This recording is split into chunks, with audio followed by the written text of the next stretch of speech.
देखै में लागै छ माल बड़ सुपर धीरे धीरे नाच छोड़ी डीजे के ऊपर देखै में लागै छ माल बड़ सुपर धीरे धीरे नाच छोड़ी डीजे के ऊपर ओइ बेर नहीं बचबे छोरी हमरा तू नजर से भीतर के चीज निकालबोगे छौरी पानी छोड़े तो समीज से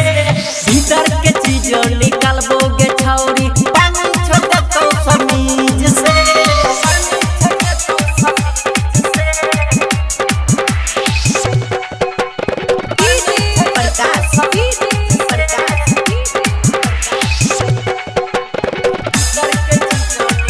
जय मां दुर्गा म्यूजिक मजोरी बाजार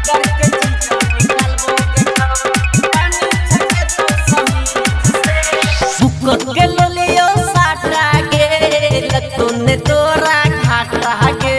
डीजे पर चढ़ को कमर हिलबी है चल जे तो तोरा पाता गे बुक के लोलियो साटा गे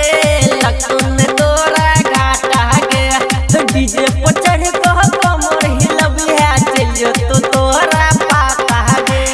हे कह लग दौलती तोरा सूट और सलवार से भीतर के चीज निकालबोगे छौरी पानी छोड़े तो समीज से भीतर के चीज निकालबोगे छौरी पानी छोड़े तो समीज से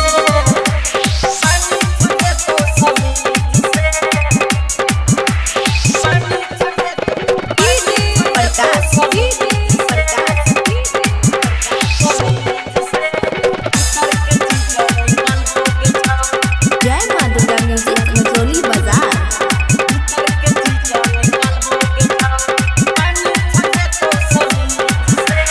राइटर विनोद बेदर्दी तोरा कहै छ सुपर माल के